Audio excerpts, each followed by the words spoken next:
Homer was an Englishman.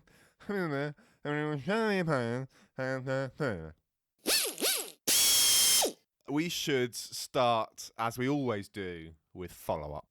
So our first item in follow-up is from a Reddit comment. Do you want me to read their username? Are we going to do that? I both love and hate the username reading, mostly because people tend to get mine wrong. Snur Ezzy Chew. That's what you get if you camel case your username. That was a collection of sounds. Well, it's like sneeze chew, but the second E in sneeze has been capitalised. Sneeze chew. Oh dear, and they write, idea, I know it's too late, but say Behemoth used the axe, modular for Series 10, and snipes the chain off of Bite Force. We did forget about the axe. Yeah. So I'm glad it's been brought up. But we also went with the most recent version of Bite Force, which specifically has a chain guard. Checkmate. And that axe on Behemoth, it's very much the active weapon of axes. I think it's there mostly as a bit of nostalgia and maybe a bit of grab. I don't see it as the kind of thing that's damaging that chain guard. Yeah. But I'm glad it came up because we need to remember the axe in future. Okay. We'll forget it, but we'll try and remember it. We'll do our best. We made a bigger mistake, though. Max Hours writes, Gentlemen, I'm only a small way through and it's excellent as always. Why, thank you very much. I feel like I shouldn't have read that bit. This is the most local radio we've ever sounded. This was very self-serving. I do have to bring up the first fight. Heavy Metal only lost its wheels because its axles got shattered by MR speed squared. After that, they had to weld bits of axle together, causing easy failure points. So yeah, that's totally fair. We dropped the ball on that one. To the point where, I don't know if we should be going through that one again. You want to do a do-over? Potentially, yeah. I don't know. How does that fit in with a tournament? Is there a rule about a do-over? There's not a specific rule about do-overs. They're definitely not ruled out. I guess we've got to do it before we start the next round. We would. Yeah. And I'm saying we won't do it today. Okay. But I think maybe as an end to the round, we will look at going back over that one. Okay. Because we were maybe a little unfair on Heavy Metal. And my love especially of free shipping, definite bias here. So I think I was very happy to make that mistake. We have no biases on this show. We are bias-free. We just have leanings. Both entirely objective at all times. Talking of no bias whatsoever, Sawblaze. Sawblaze. What have you done? What have you done? I love Megatron. That's Jameson's 30-pounder that is basically mini Sawblaze with a disc instead of a saw. Great robot. Love it. Very happy to see a heavyweight version of it. It should not be called Sawblaze anymore.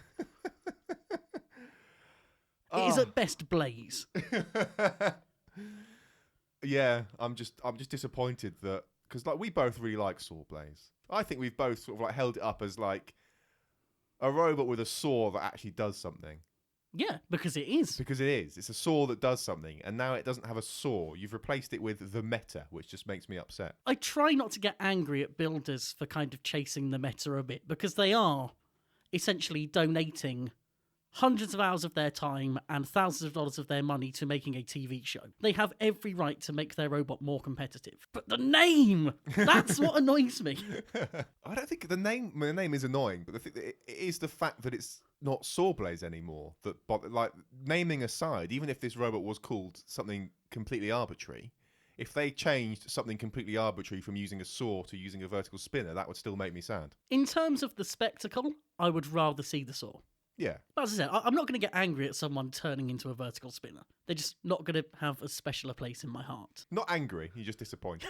Yeah, pretty much. How do you feel about Cobalt being Cobalt 2 as well? I don't actually know anything about Cobalt. They've gone from horizontal spinner to vertical spinner. Ah. And it's Cobalt 2. Apparently. That's all right. We should have a discussion about versioning at some point. But yeah, that doesn't really bother me. I don't think that they've done that in the same way. Well, because it's 2, you know, it's like a different... It's a totally different robot. That's like us calling Hello There Split Decision 2. Just wouldn't make sense, would it? I suppose not.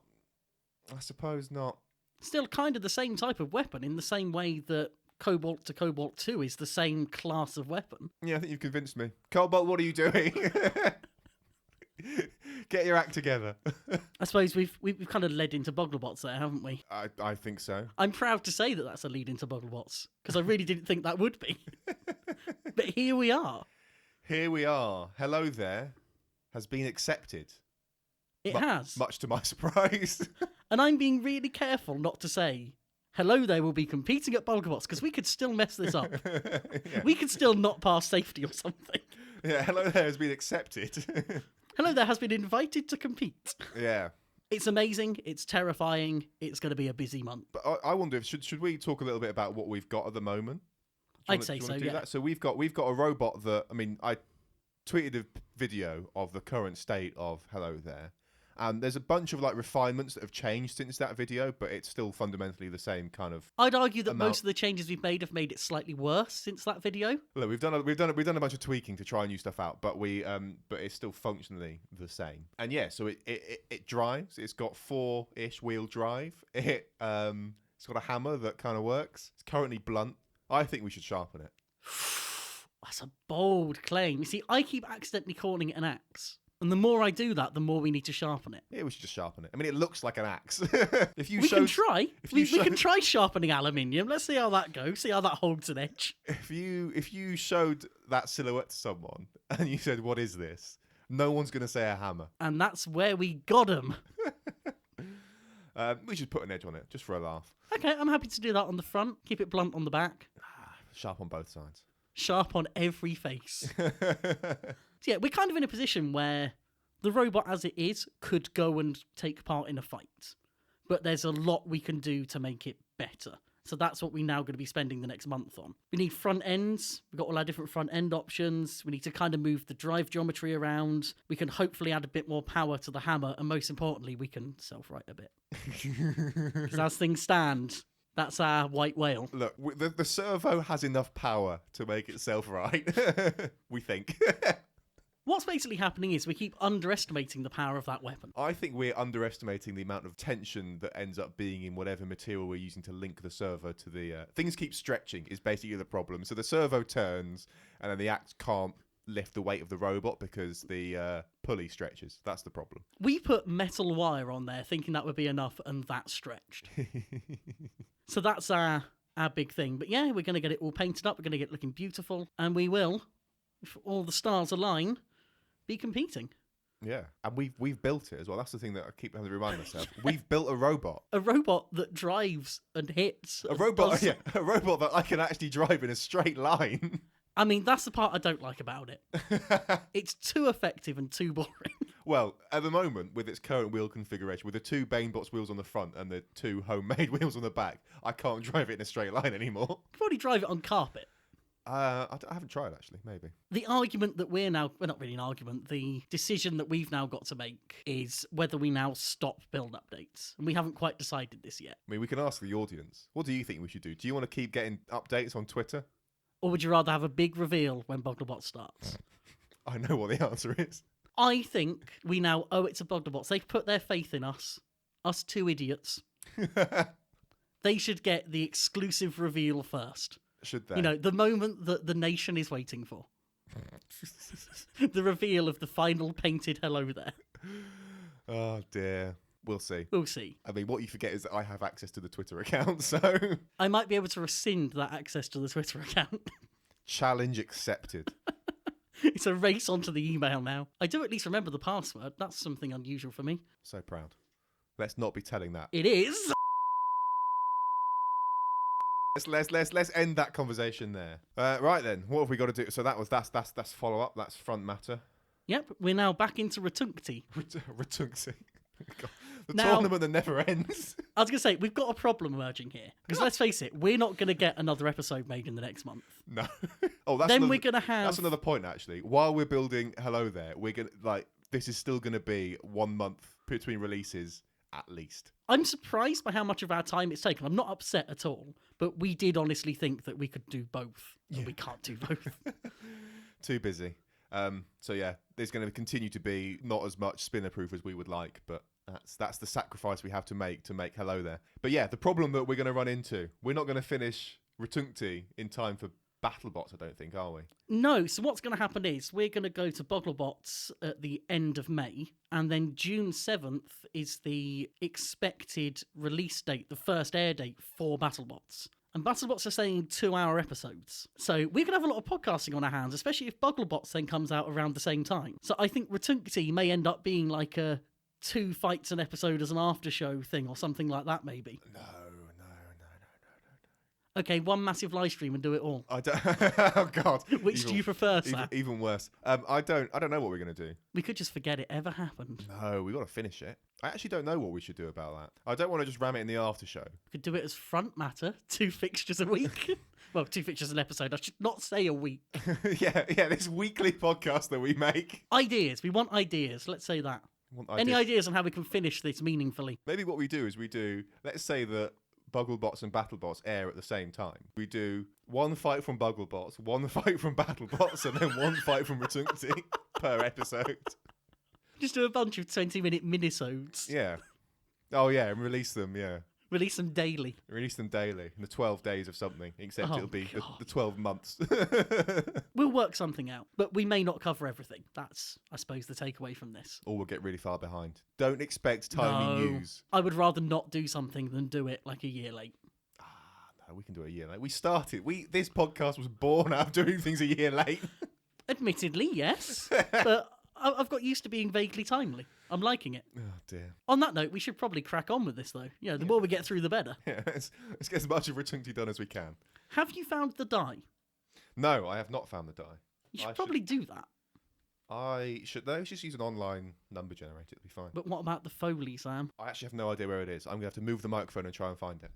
It's worth it. Enjoy the Foley of me searching around the office. Hello, after show.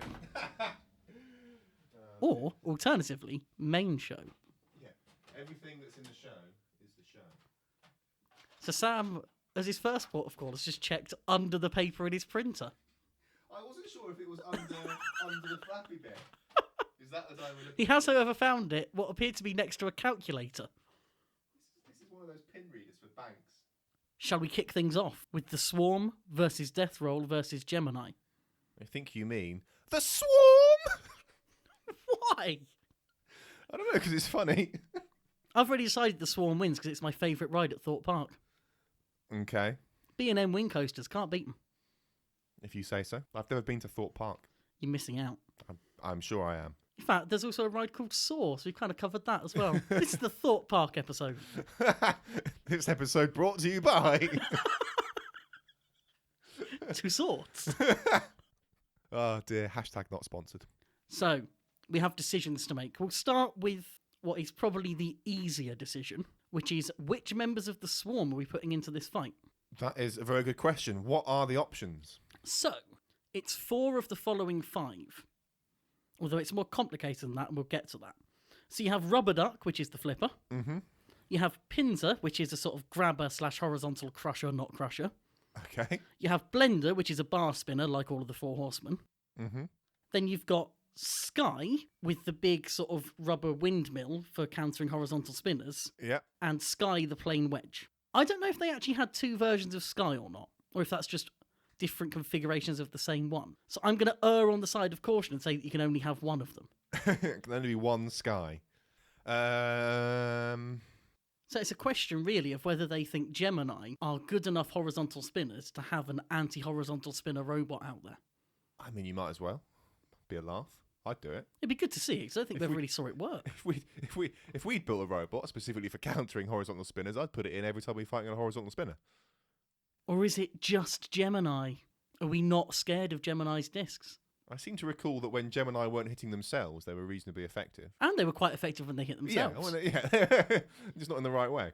But are they potentially looking at Death Roll as the more scary spinner, because it's a full weight spinner, and thinking that Sky the plain wedge can do a job disrupting them better than Sky the windmill can do stopping Gemini? They've got the duck thing for that. That's wedge-shaped flipper, isn't it? Yeah. In a sense. Checkmate. It was more kind of scoop flipper. I mean, as ever, I feel like you have a stronger opinion than me. I think they're going to put Sky in.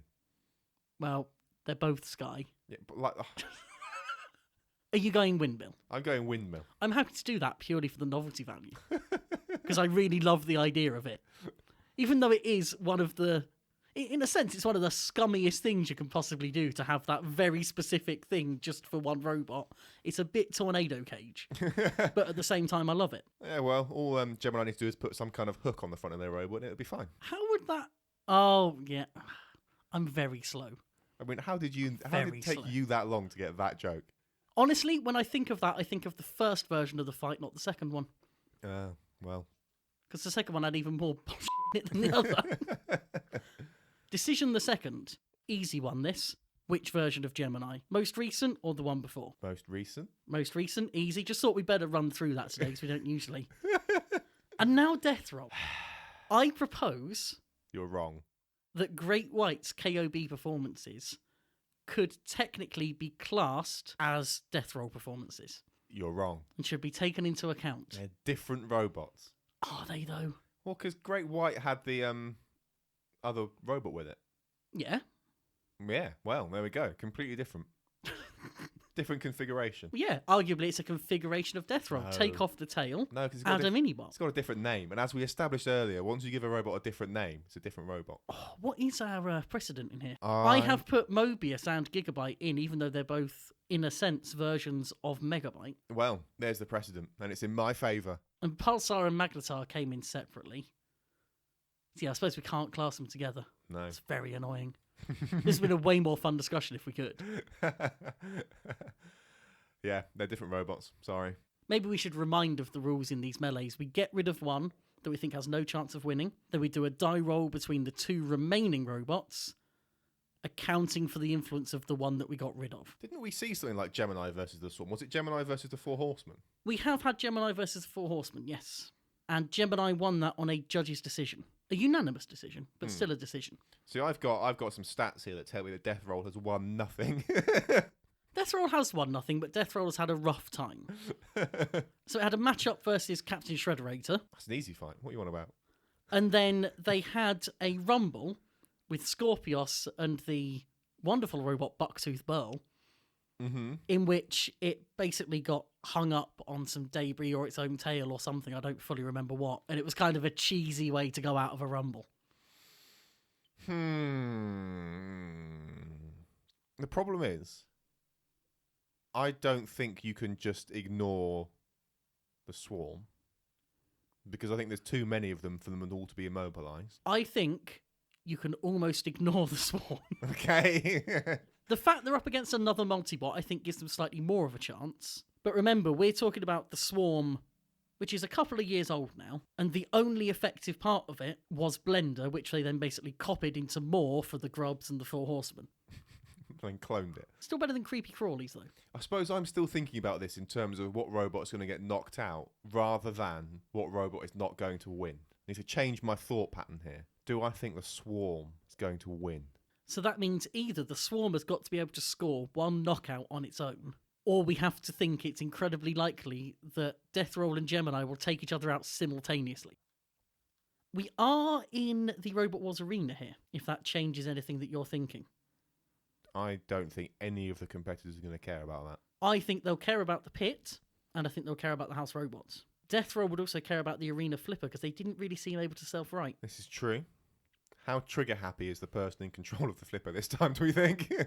Well, the arena flipper was meant to fire every time a robot went over it.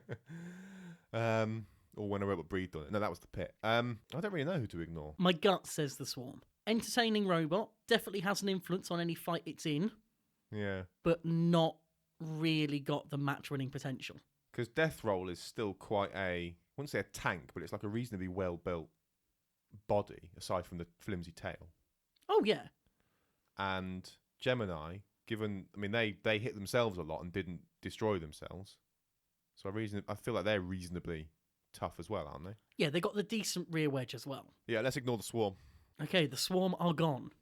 They're still having an impact, but they're gone. Death Roll or Gemini now? I think Gemini are going to win.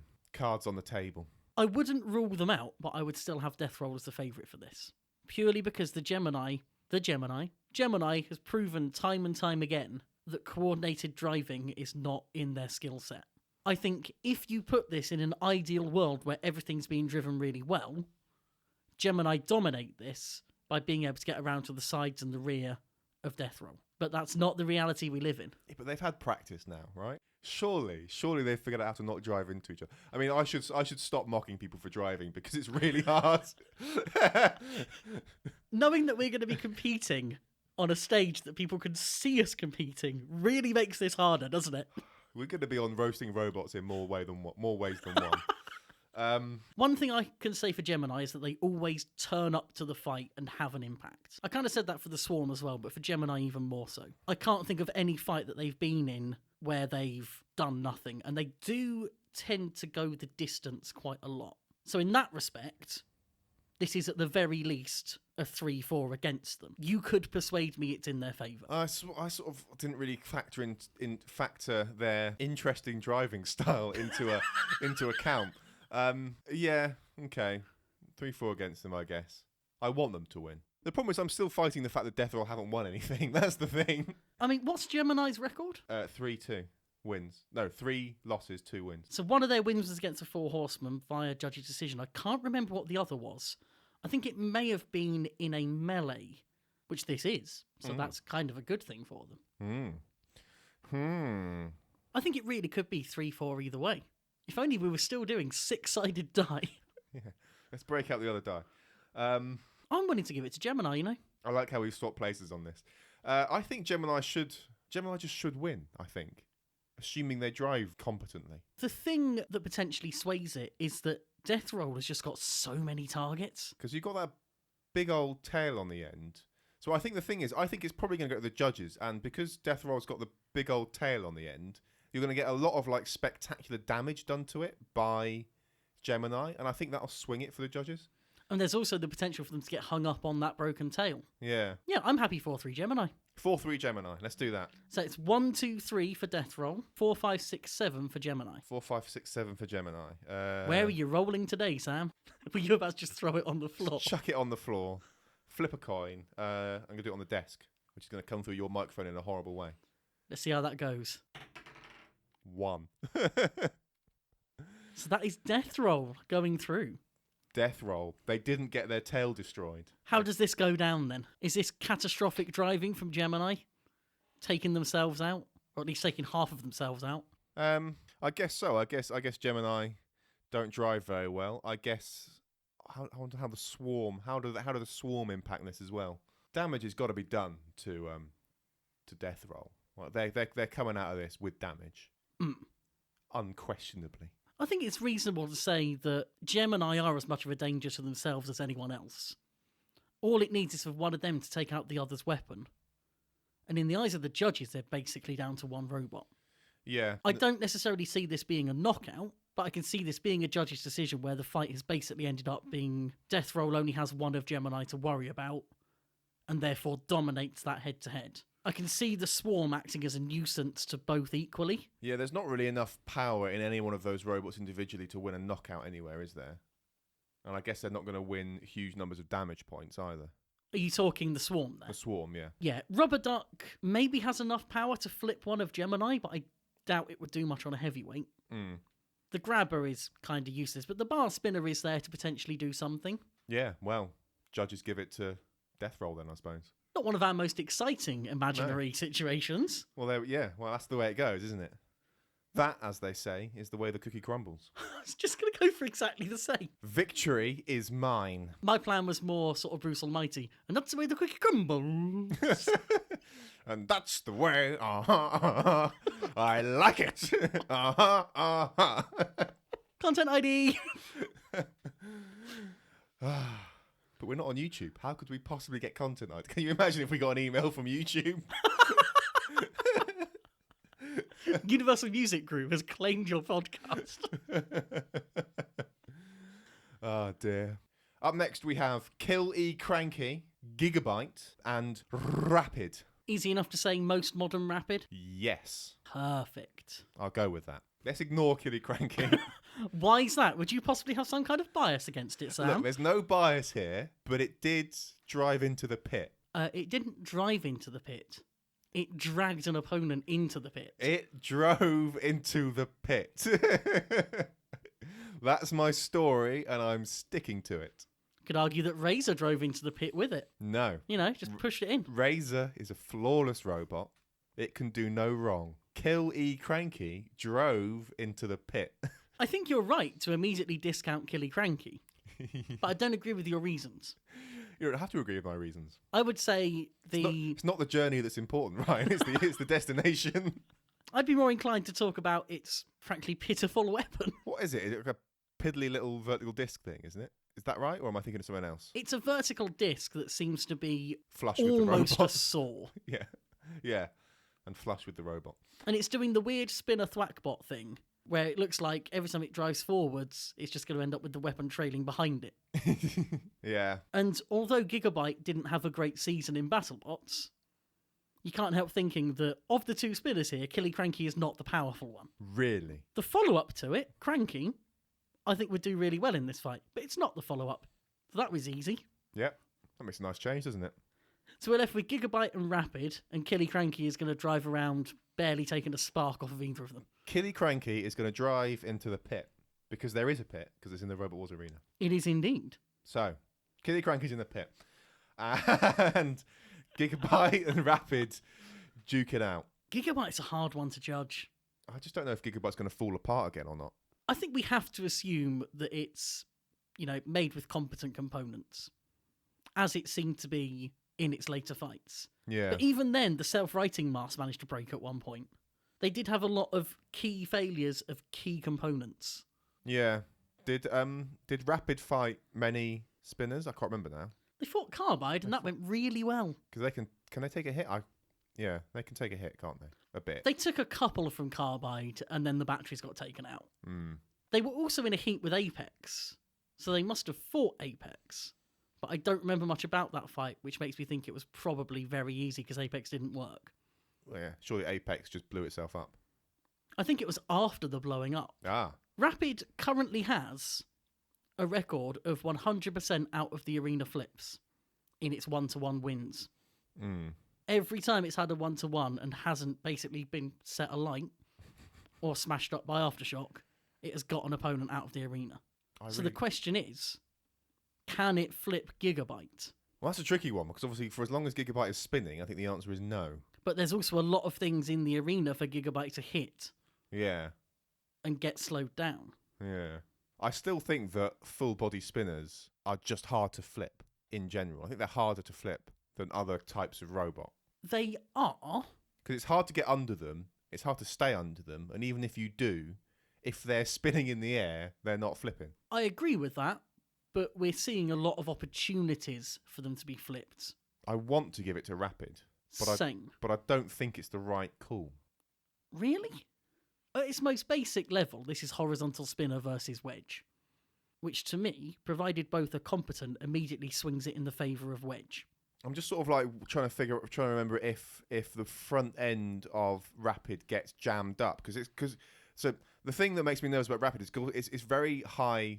I guess we're using the later version, so it's much easier to repair than the first one, isn't it? So maybe this is less of a problem, but because it's such high precision with such low tolerances, how easy is it for its flipper to get jammed up? And it's still, even the second version had the problem where it took forever for it to reset the flipper. And so, if they do a flipper miss, which they very well may do, and Gigabyte gets in there, that's a lot of stuff that they can just hit. That's the one thing I sort of look at as their main failure mode, is the flipper getting stuck open or not getting back down fast enough. Yeah. But I think if we're talking a missed flip on Gigabyte, that probably looks like Gigabyte hitting them and bouncing away before they get the flip in. Which means that Gigabyte isn't realistically going to be in a position to capitalise on that problem. No, and the other thing we shouldn't underestimate, actually, is that the driver for Rapid is quite good. Mm. They did a very good job of running away as soon as the flipper was open. They did that in a few fights where they flipped, took forever for it to reset, but they ran away until it was reset. And I think that's also part of the design of the robot, is that it does have a very good, very controllable drive. Yeah. Because it's 4-wheel drive rather than 2. Yeah. Which is rarer for a wedge flipper. Yeah. It's got that gorgeous gear train as well. Love it. That gorgeous, borderline irreparable gear train. Yeah. Yeah. It's not a flawless design. Yeah, maybe it's Rapid then. It's now a question of how much. I think it's Because close. there is the potential for Gigabyte to take them out in one hit. There's always that potential with Gigabyte, and I think it's close in any case. I think it's a close fight. Something we also need to think about is how effectively Gigabyte is self-writing. Because we've kind of said this as though one flip ends it, when that's not necessarily the case. Because Rapid's MO, a lot of the time, especially once they added the little horns on top, was to not use the flipper very often and try and line up good opportunities to get an opponent out rather than just flip them for the sake of it. And that's going to be difficult to do with something like Gigabyte. Yeah, but let's say that Gigabyte does end up upside down. Like, Gigabyte's self-writing is unpredictable at best. It's chaotic, yeah. So it's not like they've got a guaranteed kind of, we're going to be the right way up in 2 seconds. It's like, we're going to spin the weapon, and at some point we will probably be the right way up again. And we don't really know where. There's every chance that we're going to kind of roll into the corner before we do that, in which case we're in trouble. There's if Rapid win, yeah, the win condition is as follows: Sir Kill-A-Lot chops Gigabyte's self-writing thing off. That's the win condition. Because we do know precisely what two house robots we get for this fight. It would be Kill-A-Lot and Shunt. Yeah, without question. The only other factor to think about is that Rapid, in the more recent version, were having quite a lot of issues with their pneumatics. Most of their fights were affected in some way by a small, slow leak they were suffering. But this is a new tournament, and I'd think that small, slow leaks like that they would have found by this point. I would like to think. Maybe there's some other teething issue, but I don't know. I don't know how we want to treat that in terms of like little issues that are sort of fixable. Like, is it that it's the same fundamental robot, but they've fixed up little things, or is it just like we're going to treat it exactly as it was in its most recent appearance? It's hard to know if it was like that from the start of the tournament, or if that developed as a result of the sort of ongoing attrition. Yeah. It was something they spoke about going into their penultimate fight, as I recall, against Traction. What a robot. Love Traction. Oh yeah, what robot can we borrow armor from to put on Gigabyte? Right, should we throw some numbers out? Okay, so it's in Rapid's favour. I think it's in Rapid's favour. I'm sort of. It's not a 6-1. No, I think it's a 4-3. I was going to edge towards 5-2. Ooh. Because 4-3 still feels like a cop out to me. Everything feels like a cop out. Anything that I suggest feels like a cop out to you. That's the thing. This whole podcast cop out. Oh, Sam thought of that. No, can't be doing that. I'm willing to go 4-3. I can live with 4-3. Or is this being influenced by me going through last episode and feeling like I never let you get your way? Maybe I'm just trying to be kind today. Maybe I'm not doing the right thing. There's no way of knowing. You're getting too in your own head, I think. Should we go with 4-3? I think it's a 4-3 because I think that Gigabyte does stand a good chance of winning because it is a powerful spinner when it's working. Yeah, I'm happy with that. So it's 1-2-3 for Gigabyte, 4-5-6-7 for Rapid. Okay, are you ready? I am ready. 1, 2, 3, go. It's a 5. Rapid go through. El Rapido hath won. For some reason, I'm imagining it with a sombrero and moustache now. Oh, Mariachi music playing in the background. What an incredible robot that would be. Fight numero 3 is Mobius versus Brutus versus Petunia. That is correct. We have some versioning to do. As always. Which version of Brutus do we go with? Do we go with pew pew guns and wedgelets? Or do we go with the big old wide wedgie boy? I mean, pew pew guns makes me laugh. I like the pew pew. I know you didn't, but I liked the pew pew guns. That is one of the main criteria for picking a version. Which is funnier? It is for me. Shut up. I think the first version with the pew pew guns is arguably the stronger. Because it is far more weapon focused and far less defensively focused. I'm happy to go with that because it means I get what I want. It beat the old Lockjaw. It beat Mobius. It only lost to Tombstone. Whereas the new version beat Son of Waiachi in a slightly way. Beat Warhawk in a slightly way, because Warhawk was quite unreliable.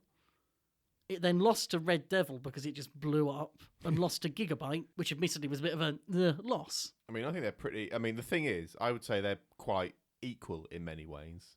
And our precedent for that is just take the most recent one, which makes me sad. If we're talking about what's going to be most effective against the broadest range of opponents, we're probably talking the most recent one because it is more defensive. I don't mind, Ryan. What do you want to do? I still want to take the old one. Excellent. Let's do that. Pew pew guns all the way. I'm trying to justify it to myself, though. Nah, it's justified. Pew pew guns. That is the justification. It has the better record, and its only defeat was Tombstone. There we go. Which is a good way to save a potentially mediocre robot. Just lose to Tombstone early and go, well, we went out to a very strong competitor. Let's hope that Hello There loses to, what was it, K2, and then we're fine. But what if K2 then goes on to be beaten in the next round? Well, let's just hope that doesn't happen. Let's just hope we go all the way. Mobius is a fun one to talk about because the only fight it had, it self-destructed immediately. Okay. So I'm not sure that we can even necessarily assume it works. Let's discount it from this fight then. Yeah, I'm happy with that, actually. I didn't think I would be, but I'm completely happy with that. And then we've got Brutus versus Petunia. It's a tricky one. First of all, biases. I love Petunia. You shock me. Petunia is a very defensive robot that did very well against horizontal spinners, but terribly against verticals. And let's not forget that it's going to get shot in this fight. It is also going to get shot. Oh, those guns are so unnecessary. And given that Petunia is all face, it's getting shot in the face. Yeah, in the face, son. The good news for Petunia is that I think the first version of Brutus was the easier one to get under. So in that respect, it's A, got more potential to get the weapon in, and B, it's less likely to suffer the issues it suffered against Monsoon and Yeti, where as soon as it gets hit in the front, it rolls on its back. But at the same time, I do fear for the Crusher Beak tip thing. Yeah. If that gets damaged, their damage potential is gone, although they can still control. I think this is Brutus's fight. I think the history does suggest that, but at the same time, I'm struggling to envision it. I mean, I think it might go as far as a judge's decision. And assuming Brutus doesn't do anything stupid, I still think they're going to win that. Original Brutus proved pretty reliable in the weapon stakes. So I don't think we can assume, like we would with the second one, that there's a good chance of a weapon failure. So that, I suppose, puts them on top. What I don't know, maybe this is something you're in a position to try and find out, is what sort of top armour they had. I will look. Because it seemed to me that for the second version, they shifted their priorities in terms of the weight of the robot into defence rather than attack. It could well be that the first one was even more glass cannony than it came across. Is that the first one? That is the first one. If you're looking on the BattleBots website for information about a robot's design and build, you're screwed. I was just looking at a picture of the top, just because, that's clearly going to be a helpful thing to do. Oh, the first one just looks so much better as well. This wiki page. For season 3, Brutus got rid of the air cannons and went with a try-hard design. No. Genuinely what it says. Try-hard design. It went with a try-hard design. I mean, admittedly, that is why I liked it less. But I wouldn't write that in a wiki, the wiki is sacred. I mean, I think, looking at pictures and looking at the fact, like, one of the notable upgrades for the second one was better armour. I think the armour on the top of the first one is probably not brilliant. So we're saying there's some potential for Petunia to go through it. We've only seen Petunia go through polycarbonate, but the only other time we've seen it get a bite on something was on very thick, presumably aluminium, on the discs of Rotator. I mean, that looks like a pretty thin sheet of something on top. You can see on the edge. Plus, I wonder what happens if you go through one of the guns. Yeah, I think the Petunia can very easily get to the top of old school Brutus. I wouldn't go as far as very easily. Well, but I'd say that Brutus would be worried about Petunia's weapon. Yeah, definitely. Try hard design. It's amazing. It's amazing. Bloody people trying to win competitions. Do you want to throw some numbers on it, or do you want me to throw some numbers on it? I think Brutus has got this, and I think it's... Should we say it together? 2 and whatever the other one is. It'd be 5, Sam. 5 and Working 2. on your number bonds to 7. Yeah. That really did well on the let's do it together. That was superb. 5 and 2 in Brutus's favour. Okay. So that's 1, 2, 3, 4, 5 for Brutus. 6, 7 for Petunia. 3. Brutus go through. So they do. So they're winning the ground clearance battle, presumably. They win. They've got a vertical drum. They destroy Petunia. What a shame. Excuse me? They've got a vertical drum. You heard me. 2 issues with that. 1, not a drum. 2, who specifies vertical for a drum? Me. All those horizontal drums out there getting you confused. Well, someone's got to build one now. Do it. Be the change you want to see in the world. Hello there is no more. Can you imagine doing axe backwards, just rotated 90 degrees upwards? Just a tiny ways. Although at that point, it's basically just a normal full-body spinner, but too tall. That would be incredible. How much taller would you have to make something like Gigabyte to class it as a horizontal drum? Well, whatever mechanism you use to differentiate between discs, drums, and drisks, I imagine the same thing applies even when it's being rotated through 90 degrees. So it'd have to be taller than its diameter for me. That'd be a very tall Gigabyte. I kind of want to see someone do it now. Someone should just take an oil drum and robotize that.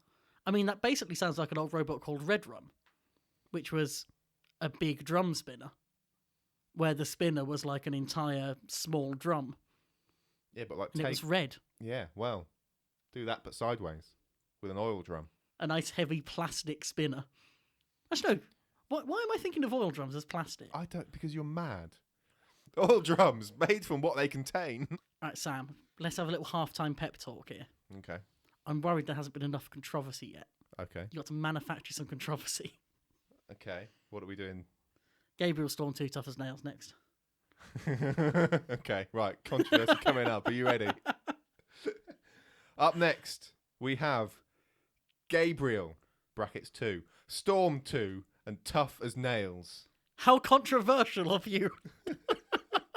Gabriel 2. The sweeping changes from the original. It's a fundamentally different robot. And it's going to lose to Tough as Nails. I'm sure we said this before, but I absolutely love the only part of those international specials that I like is the way that every other British robot painted a Union flag on it, and Gabriel just wrote Gabriel 2 all over the wheels in orange and black, as I recall. It's very patriotic of them. That's fine, you know. I suppose we better go through some, not versioning, but some weaponing. What Storm 2 weapon are we going with? 4-bar lifter or front hinge lifter? I love how I just indicated how those work with my hands to help you. I don't know, 4-bar lifter. Why not? Just arbitrarily. I don't think it's going to make any difference. I want to argue, but I can't. I mean, would the 4-bar lifter be high enough to like contact the body of Gabriel? I hope so, and then punch it. Or would the front hinge flipper be able to do that? So it came up and just sort of basically just spanked the underside of Gabriel. I think I prefer punching rather than spanking in combat robotics, personally. But, I'm glad you specified in combat robots, not just in life. I'd rather be punched. Let's not go there. Your family listens to this, Sam. How could you? Yeah, I don't think it makes much difference. I mean, I think the 4-bar lifter is better, I think. But I think the only time they really go with the front hinge is when they think they're going to need to self-right. And this is not a fight where they should need to self-right. I'd hope not. The other thing to consider, probably quite an easy one, is which Gabriel weapon. Because they did have various weapon arms. They had the big old sword. Well, more of a cutlass, I suppose. They had the weird mace thing. And they also, at one point, I think, had like a sledgehammer on a plastic arm. Which I really liked, but no one else seemed to. A plastic arm. Yeah, it absorbs some shock, doesn't it? Yeah, it takes power out of your weapon. I certainly think hammers work how you think they work. I think it's about the speed to which you've accelerated the mass of the head rather than the power being transferred from the base of it when you hit something. It's not a question of leverage, it's a question of mass moving quickly. In the process of developing the weapon system for Hello There, we had a discussion about what that linkage should be. And I seem to recall you questioning whether or not we should have a stretchy material as the pulley between the servo and the weapon, because you said it would reduce the power of the weapon. I was worried about self-righting. Is that so? And also, our weapon is so weedy that it's going to be doing more pushing down on things, it's going to be hitting them. Weapon is more powerful than you could possibly imagine. I remember you liking it more with the elastic on anyway, because it accelerated the hammer to a faster speed at the end. It looks much funnier. Yeah. But my point is that you're contradicting yourself by saying that the flexible arm on Gabriel's sledgehammer didn't affect its power. I'm more worried that you're misremembering this, because I think this has always been my position, but I know how wrong I've been about that kind of thing before. Well, in any case, I think they should use the cutlass. I agree. It's the coolest weapon, and it really, really doesn't matter which one they use in this fight, I feel. Yeah, go with the cutlass. If nothing else, it's the one that has the most visual appeal when it hits. It's the one that I think of when I think of Gabriel. Yeah. It's their default position. They'd only change to the others if there was a tactical reason to change. Yeah. So we have Storm 2 in 4-bar flipper mode, 4-bar lifter. We have Gabriel in big choppy mode. And we have Tough as Nails, which is also there. It's going to win. I like a non-meta robot, but I'm not a big fan of the robot that's designed to push things that everyone can get under. Even Gabriel could probably get under it. Every now and then I think, like, what if I were a better driver? And I reckon a power move with something like Gabriel or split decision would be to drive at your opponent and then change direction at just the right moment so the weapon comes over just before them and then slides under your robot. And then you drive the other way again to flip them. Can you? How incredible would that be? I mean, I'm fairly certain that split decision would not be able to flip another outweight that way. No, split decision could not because it couldn't drive in a straight line for long enough. But split decision with tyres, however, still couldn't. It's utterly undrivable as well. Just flips on its side the first time you go around a corner. But what an amazing power move would that be? It would. I've completely lost track of what we're trying to do here. Well, I'm just that would be the way that Gabriel gets under Tough as Nails. I'm sure it even needs a power move like that. Power, you can just drive under it. This is one of those fights. It is. This is one of them robot fights. The things that make you laugh, man. It's the unexpected. That's what gets me. This is one of them robot fights they got now. Yeah, ooh-ah. This is one of those fights that, if it were happening at BattleBots, would definitely end with all 3 robots still running. But because this is the Robot Wars arena, we've got to think about the pit, and that makes it less entertaining. And I will very rarely say that, but in this case, I would love to watch this just happen in a bare arena with no hazards. With nothing. Nothing. I think we know which one we discount. Storm 2. Okay. Look, you said you wanted controversy. I'm bringing it. Storm 2. Useless. Get rid of it. So Tough as Nails gets discounted. Tough as Nails can't do anything to either of these robots. It could rip a wheel off of Gabriel. Could it, though? Yeah, easy. Where Carbide failed, Tough as Nails will succeed. Yeah, well, it's tough as nails. Nails aren't that tough. They're super tough. You can saw through a nail. I can hacksaw through a screw. You can cut through a nail. Screws are harder than nails. If it was tough as screws, I might be in with it. Tough as screws. Oh dear. Yeah, I suppose we should. Tough as nails probably isn't going to win. Tough as Nails is getting pitted early. I should say, I'm really glad that Tough as Nails did come back for the reboot, but its day has gone, unfortunately. Yeah. Gabriel Storm 2 becomes one of those fights. Becomes one of them fights, doesn't it? I think that just goes to the judges, doesn't it, in the end? Like, I mean, depending on the geometry involved, I could imagine a scenario where Storm 2 punches Gabriel out of the arena.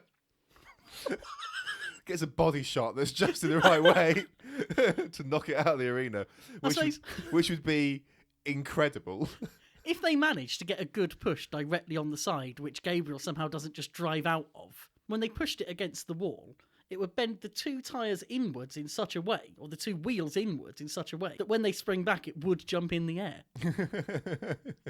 Gabriel is the one with the knockout potential here. It is very vague knockout potential, but of the 2, it is the only one that possesses it. I mean, you're grasping it. When that hits something, that is a lot of weight hitting it. This is true. And we've seen evidence from live events that Gabriel/Saint can do damage to robots. Now, Storm 2 is built as a brick, but that doesn't mean that the vibration from those hits can't do something. Gabriel could damage robots. Not necessarily Storm 2. I mean, I'm mostly basing it on the demolition of Eric here. It's not quite on Storm 2's level armor-wise. No, I don't think so. But it's a question of whether they could reasonably win a judge's decision against Storm 2, because Storm 2 is going to show the control, and just by token use of the weapon will show aggression.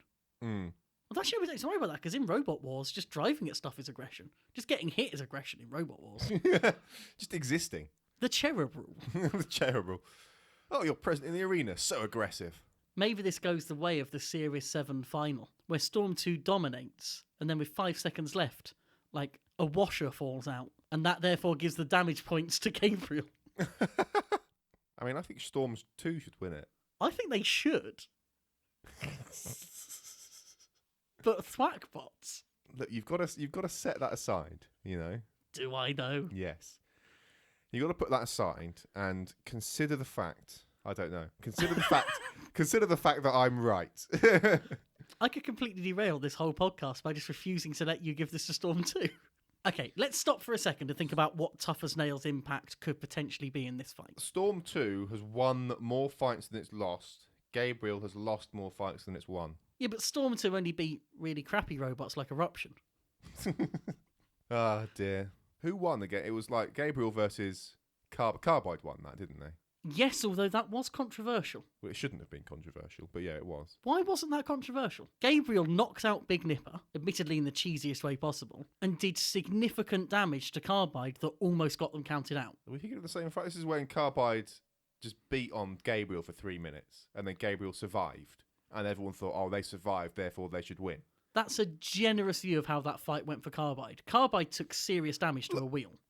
Carbide, yeah, damage wheel, and it was like having problems with the batteries and stuff, but like, I don't know. Gabriel landed genuine hits on Carbide. Yeah, but like, I think that in the context of when that fight happened, Carbide was like destroying everything within a minute it was fighting, and then Gabriel survived 3 minutes. And I think the fact that they had done that, I don't know, I feel like people gave them more credit than they should have got for that, personally. I can see that. But I think there was room within the judging for that to be a close judge's decision. Maybe it was. Doesn't mean that Carbide shouldn't have won it. Oh, no, not at all. But I think you could make an argument for Gabriel being the winner of that fight, especially given the slightly dodgy aggression rules. I do think that during that fight, and this is based on quite hazy memory, so again, I could be glamorizing it in Gabriel's favour in the same way that you might be glamorizing it in Carbide's favour. I'd never do that. My memory is infallible.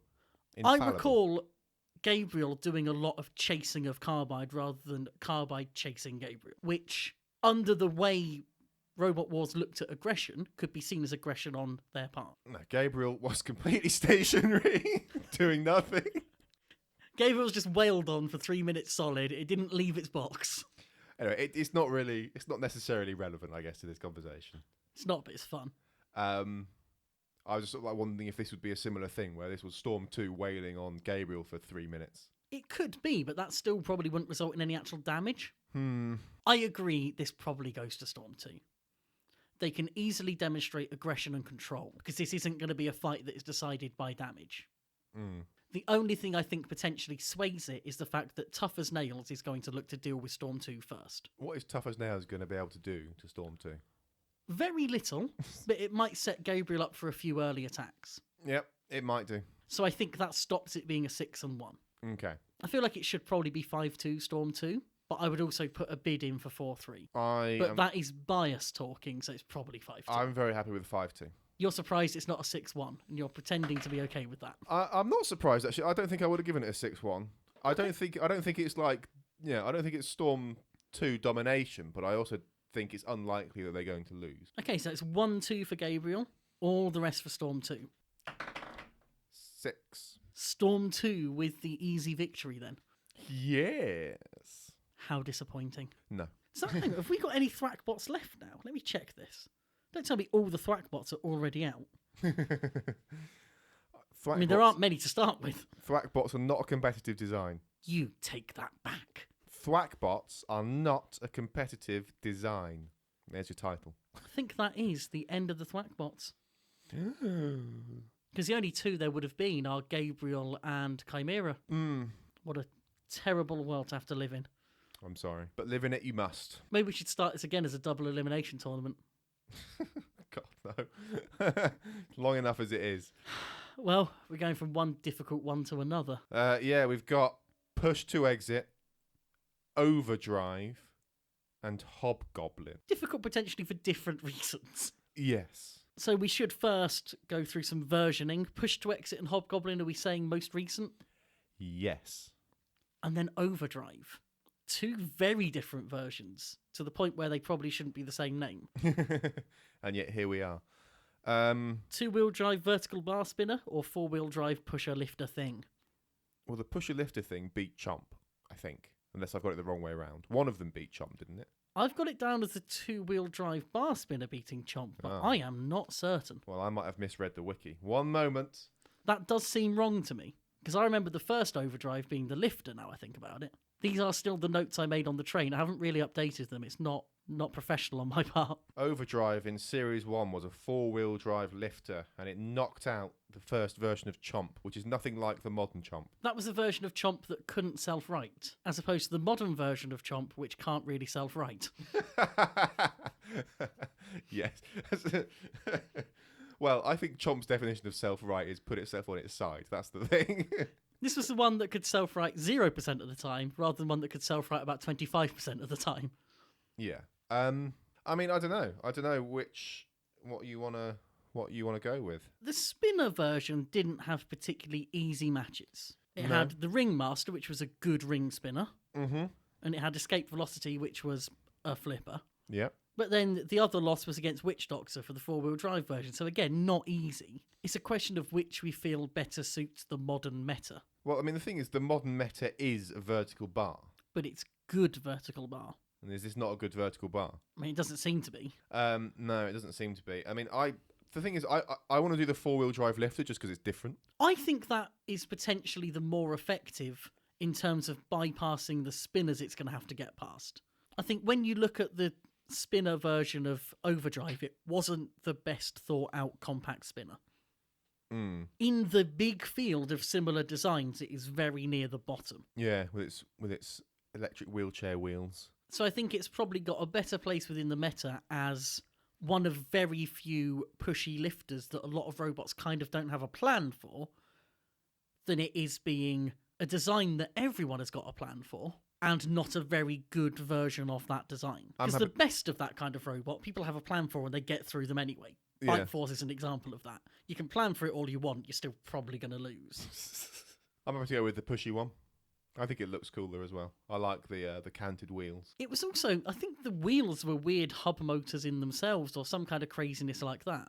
Very possibly, yeah. It's just a cool looking design and it's a way of bringing a wedge. Yeah, do it. Not necessarily the best choice for this fight, but if it goes through, might serve it well. So front hinge flipper versus four-wheel drive lifter versus egg beater is the generous description of this fight. Well, Overdrive, having won a fight, unlike the other two, is clearly the winner. I just feel bad because I'm about to rag on two robots that I like. Do it. Sorry. Do it. I think the thing that colours my judgment of both Push to Exit and Hobgoblin is that they're both designs I was excited for that we never really saw work properly. So again, I'm fighting a bit of bias in this in terms of robots that... I wouldn't go as strongly as saying I felt let down by them, but they're both designs that I went, hey, these could be dark horses, and then they really weren't. They're too dark. Too dark and not horsey enough. I feel like Hobgoblin was more effective than Push to Exit.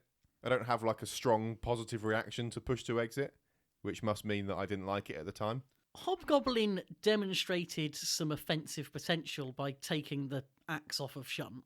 / the producers kept going until they finally managed to hit the weapon. Yeah, it was definitely a scenario that favoured the beater. Yeah. In this fight in particular, their biggest weakness comes in, which is that they had real trouble driving inverted. That's why Push to Exit beat them. When did Push to Exit beat them? So they were together in a melee where Push to Exit flipped them. They kind of struggled from there, but Magnetar then beat Push to Exit. Then I'm fairly sure they must have had a head-to-head as well. Well, they both have 0 wins according to the wiki pages. Oh, no, it was the weird redemption thing, wasn't it? So they didn't face each other. I know what it is. You're an idiot. Footage, apart from that, footage of Push to Exit flipping Hobgoblin was part of the trailer for that series and didn't show Magnetar in the shot at the time. I think that's where I've got the idea they had a head-to-head. Getting all confused by the misleading trailers. I remember how angry I was about that trailer. It was a really cool trailer, but it seemed really spoilery at the time. Like most trailers. Mostly because I went through it frame by frame. I mean, you've only got yourself to blame. Yeah. I really liked Hobgoblin, but I think it's got to be the one we discount here, surely. It's definitely getting flipped by one or the other. Yeah, I think you're right. It's going to get flipped. Not to say it won't have an impact on the fight, but because we haven't seen it drive effectively inverted, we really can't give it a prayer here. So it's then Push to Exit or Overdrive. I don't know if Overdrive can self-right or if it just runs inverted. I also don't know that. Let me read some notes. It looks like the lifter doesn't necessarily come up high enough to fully right it, but it might be able to throw itself over using the drive. It's one of those things where I wish that in my note-making process I watched every fight all of these robots have ever had, but I think that would be slightly insane of me. Overdrive was upside down, struggled to self-right. Boom, that's all we needed. That's our smoking gun. Yeah, it lost because it was upside down. So we're left with a robot that struggles to self-right against a flipper that struggles to flip. You could almost say we've got two robots that can't self-right, because push to exit I don't think managed to ever fire its flipper more than once in a battle.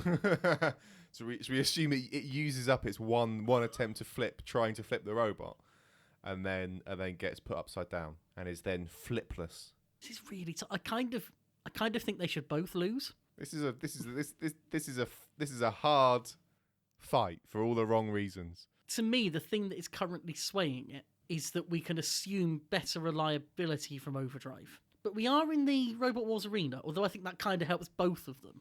I think Overdrive is going to do a lot better at pushing the opponent around. I think they've got quite a powerful drive, so I think they're going to be pushing push to exit around. It does also depend on. I was going to say it depends on how well push to exit gets under them, but push to exit has got more side than it has front by a long way. Mm-hmm. And while it's really stable front on, as soon as you get it from the side, it looks like it should be quite easy to get over. Yeah. And Overdrive, as you say, is kind of made for the pushing match. Yeah. I think Overdrive's going to win. I think they've got the edge here. Why couldn't it just be Mecha Rampage instead? That'd made this way more fun. 5-2. Tell me I'm wrong. You're wrong. Brilliant. I'm happy with that, yeah. Okay, let's do it. I feel so like it's 1 and 2 for push to exit, 3, 4, 5, 6, 7 for Overdrive. it's a 5. Beautiful. I was really not looking forward to having to justify that upset. Yeah. So a fairly controlled fight from Overdrive, happily getting around the side of push to exit repeatedly, staving off attacks from Hobgoblin early on before they get put over by either one. It doesn't really matter who. Fight the 6th is Gamma 9 versus Warhawk versus Nightmare. I think you mean Warhawk. Warhawk! Warhawk. Western Allied Robotics Hawk. That's what it is. Is it Western Allied or Western Area? I can't remember. Don't know. It's definitely Western. It's Western something or other. Western Super Mare. We got a big call to make here. Do we? We have previously spoken about the validity of testing videos, particularly with flippers, and whether them throwing something light is evidence of their flipper being effective. Nightmare theoretically had a self-writing system, and there is footage of it self-writing. See, when you say self-writing, do you mean moving the wheels to the other side of the robot? Yes, I do. Yeah, okay. Not really self-writing, but I get what you're getting at. I mean, it is essentially writing itself so that it can drive again. Yeah, but it's not. It's not quite the same. It's like the Inception style of self-writing. It's like, we're the wrong way up, so we're going to manipulate the robot so that we can drive this way up anyway. It means if they're flipped over, they're not dumb. It's closer to invertibility than self-writing. But then there's no such thing as an invertibility mechanism. Well, Invertibility is something that's just inherent to your design. There clearly is such a thing as an invertibility mechanism because Nightmare have it. It's an InvMech. We finally added something to the world of robots. There we go. That's our contribution. InvMech, you can have that for free. No one wanted it, no one will use it, but it's there. No one asked us, and we answered the question anyway. So are we happy to say that Nightmare's InvMech is working? If you use it enough, it will just catch on. Oh dear. Title. Oh, an InvMech, amazing. Well, just because we've coined the term, we're going to say that their InvMech is indeed working. I hope we've coined the term. This is where we find out that someone else has said this already. No, we're just going to find loads of reasons to use it over the next few weeks. So, we have Nightmare with all its invertibility that won't come in handy in this fight whatsoever. Mm-hmm.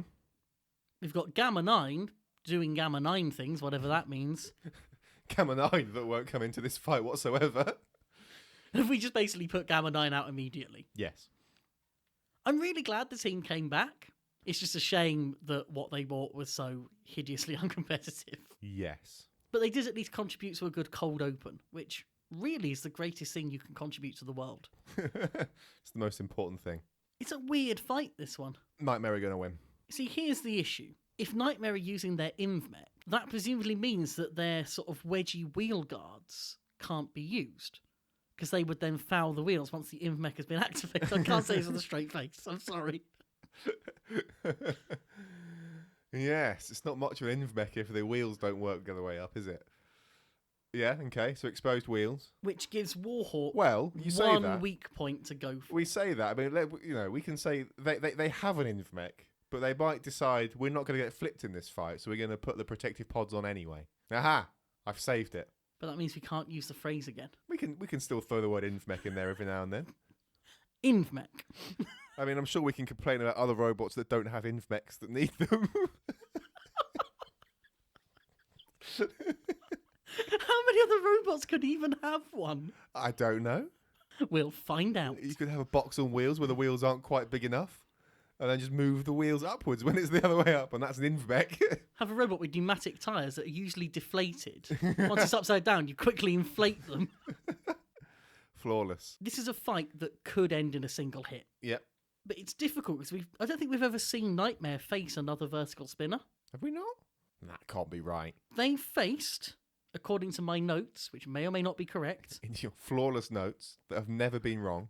Ice Wave, Stinger, Beta, and Warrior Clan. Huh. Well. They beat Ice Wave, but at a hell of a cost, and then they've lost to Stinger, Beta, and Warrior Clan. How did Beta win that fight? Cheesily. Nightmare destroyed the hammer mechanism, Yeah. and then Beta managed to sort of get under them from the side, like under the armpit almost, Yeah. push them around for a while, and eventually the gyroscopic forces from the Oh, disc yeah. put them over in the final seconds of the match. Yeah. And since they weren't using the InvMech at the time, that was game over. I remember that now. Wow. That is a cheesy way to win. One of my favourite battles ever. I'm sure That wasn't good to watch. I'm sure I celebrated that at the time. Same. Massively. Because we knew what fight it set up and it was going to be a great fight. Yeah. Well. Warhawk has only really beaten quite soft targets. So it beat Overhaul. It beat Free Shipping. It beat Axe Backwards. Free shipping a soft target. Fairly, yeah. Okay. I mean, I had it in the tough box on wheels camp, but Difficult to KO, easy to win a decision against, which is exactly what they did. yeah, fair enough. Yeah, very easy to overturn. Really? They did then have that really weird play-in against Endgame and Brutus. Yeah. I'm still not quite sure how that was really a valid thing. It was a good way to decide between the three, but they're not three that I would have been deciding between. We've covered that. We've done that already. Yeah. I feel like at the time I loved the idea of it, but there we are. In other news, the sky is blue. But does it have the horizontal spinner attachment? Again, I just don't know how this one goes. I really don't. Most of Nightmare, Warhawk can't hit. It can hit the tail where there's not really much stuff. It can potentially get a hit in on the wheels. But as soon as it's in that area, it's in major danger. I think that Nightmare is going to hit the weapon mechanism holder system, something important to the weapon on Warhawk, and that's going to seal the deal. But I think if that happened, it would probably take both weapons out. Why would it? I'm imagining that to be able to take the weapon out, it would need to be hitting sort of across the disc. No, I think if you imagine them coming just both head on, I think that Nightmare's massive thing will hit something important on the top.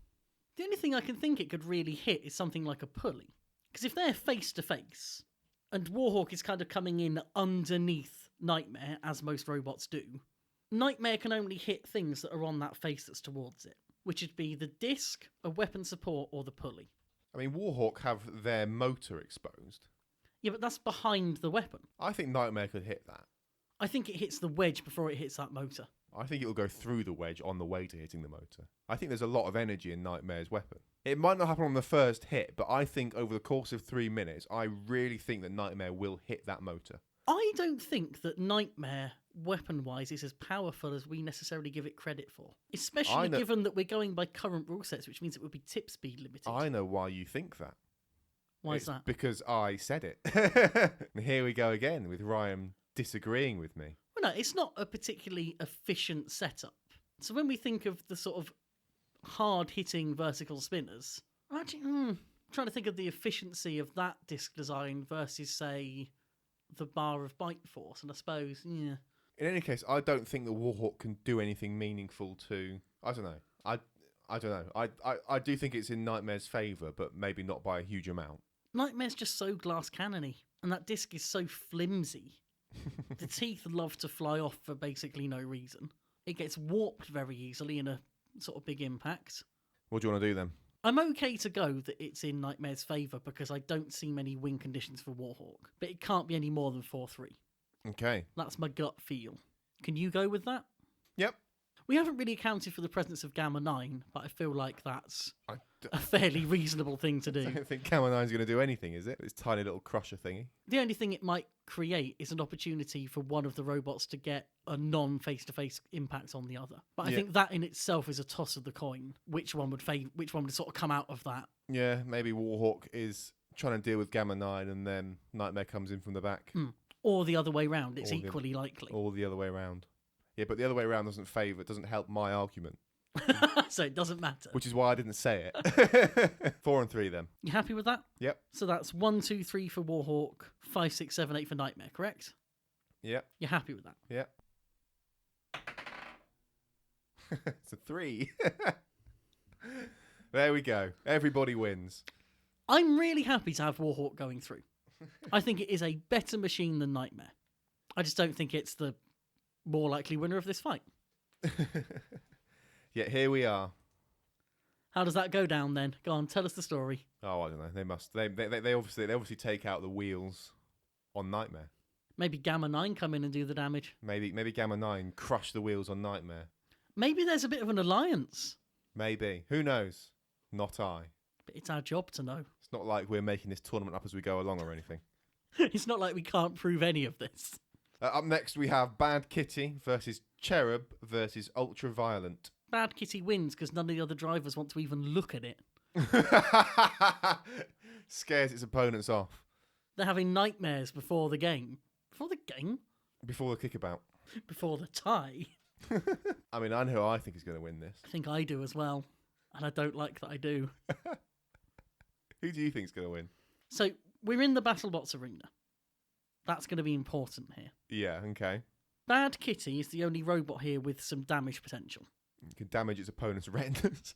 But I'm honestly not sure it's going to give itself the opportunity to do any damage. Cherub and Ultraviolent both then have lifters and some drive, and very little to actually do with either of those things. Cherub is quite slow, but quite pushy. Ultraviolent can flail around a lot. All of these are statements which don't lead to any real conclusion. I mean, I've got a conclusion for you, which is that Bad Kitty lost to Black Ice and therefore should be discounted from this round. I can't remember how that fight happened. I remember Scorpios immediately got itself stuck under the screws. I'm not sure what happened for Black Ice to knock Bad Kitty out. But whatever it was, it would have been embarrassing. And I don't recall Ultraviolent being very good either. And that's backed up by the fact that it's lost both its fights. Ultraviolent was just fed to spinners. So its first fight, I think, was a pre-qualifier, where it was with Creepy Crawlies and Son of Waiachi, and was beaten on. And then it had, I think, Hypershock, and was beaten on. Yeah, those aren't nice matchups. I can't believe that in a fight with these three robots, we're about to put the spinner out. How do you lose to Black Ice? I think Split Decision could do okay against Black Ice. I mean, Black Ice was clearly a hard machine to knock out. I'll give it that. Black Ice won because Bad Kitty's drive motors burnt out, because Black Ice was pushing them around a lot. Okay, that still doesn't help, does it? Cherub with 3 wins. Cherub is one of those robots that specialises in using the opponent's power against it. But in this case, both of its opponents lack power. There is no power to be had. We also haven't seen how it does against vertical spinners, and we still won't in this fight. I actually don't know who to discount. I mean, I kind of want to discount Bad Kitty just because I don't want to look at it anymore. Normally I'd have a problem with that, but in this case I agree. I agree entirely. Can we just discount all 3 of them? I wish we could. Well, let's try and make this reasonably quick then. So between Cherub and Ultraviolent, what do we reckon? I just don't know. Ultraviolent's faster, but is it knocking out Cherub? No. I feel like there's slightly more chance of Cherub putting them into a hazard that does something to them than the opposite. 4-3 then. So Bad Kitty, gone, barely even works. 4-3 in favour of Cherub, we're saying. It's just not a sentence that should be said. Certainly not by you. As we know, I put all my biases aside. There's nothing right about this. Get it over with. Fine. 1, 2, 3, 4 for Cherub. 5, 6, 7 for Ultraviolent. I hope it somehow lands on an edge. 4. That means that the numbers we gave had an effect. That's the worst outcome. That means that we made that happen. I didn't even care how it happened. Move on, and let's just hope that history will forgive us. Okay. Final one, and it doesn't really get any better. Counter Revolution versus Sweeney Todd versus Cobalt. I mean, we should have done this in a different order. No, it's the order the draw comes out. We do not curate our heats. Oh, I wish we did. At least this is an easy one, but with the most potential for a stupid upset. Okay. We don't have to version these or anything. That's the saving grace. Huzzah. So Counter Revolution was silly, Yes. but had some ability to do some damage. Sweeney Todd was silly, had no ability to do damage, and was grossly underweight. Cobalt was a reasonable horizontal spinner that lost in a silly way. How did it lose? It got its tyres chopped off by the adjustable height spinner of Bombshell.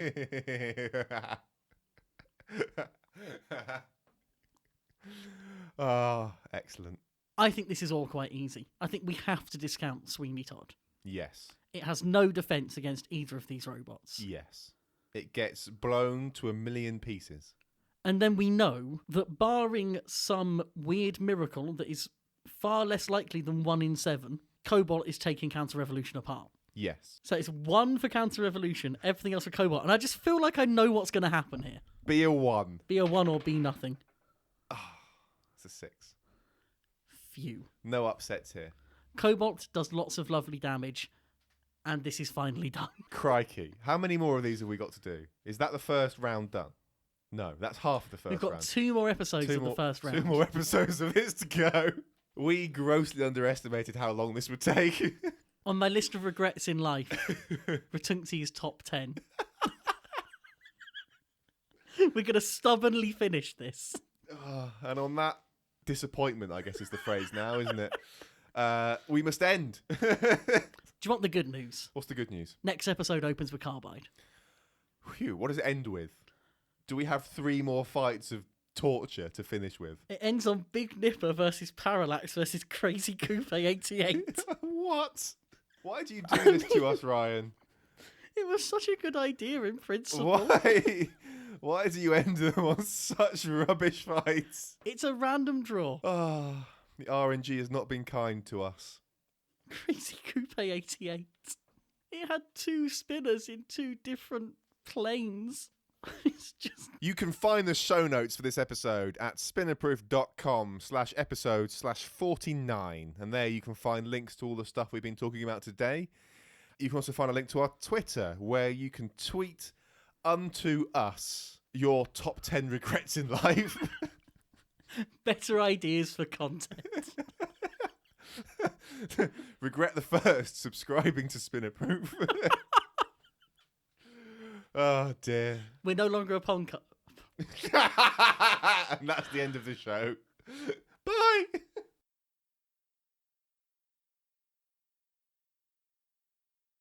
I don't know where we are.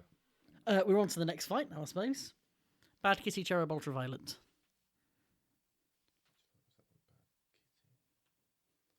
I've forgotten about, like, having just looked at it earlier today. I've forgotten it again.